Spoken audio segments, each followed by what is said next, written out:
Welcome to the Nadex educational video on indicator divergence. My name is Toby Gennaro, and what I'll be talking about today is how this indicator signal helps us determine if a trend is weakening and about ready to reverse. Let's take a look. When we talk about indicator divergence, what we're saying is that at this point of divergence, the trend is losing momentum and there is a high probability of a trend change, a pullback, or a reversal depending upon what time frame the divergence sets up on. Since we're looking for the highest probability setups with our trade strategies, we want to trade a trend as long as the indicators are not diverging. This divergence signal then will keep us out of trades, which is good because it helps us to weed out the lower probability setups that occur. So if you find a perfect flat level trade setup, but the indicators look like they will diverge on the breakout, you should definitely avoid taking that trade. Remember, we're only interested in trading the highest probability setups.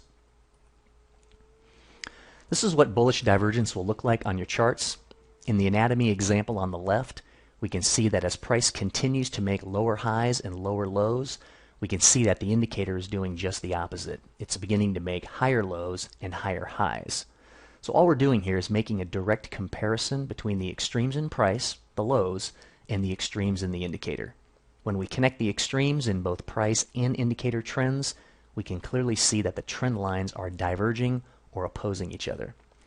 As price continues lower in this example on the right, price reaches a point at a lower low while the indicators are clearly making a higher low. And you can see how this mirrors the anatomy example on the left. So divergence is being used here as a leading indicator that is predicting a trend change.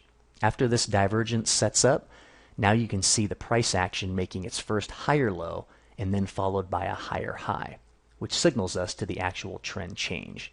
This doesn't mean that we're trading the new trend, it's just signaling us to stop shorting the downtrend for now.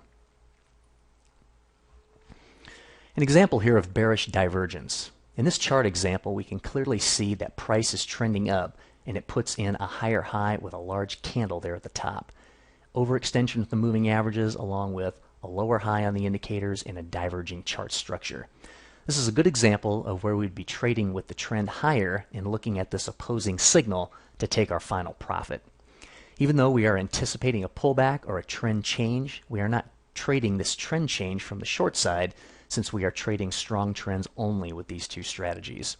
There's no need to trade reversals or pick tops and bottoms to make money in the markets. We're just looking to trade with strong trending price action. Remember, indicator divergence is just one ingredient in the overall trading strategy, and just one reason is never enough to take us into or out of a trade. If you're interested in learning more about a trading plan or a trading strategy, take a look at the Nadex website for other trading videos and webinars, or you can call customer service for more information and educational events. Thanks for watching Nadex Trading Education.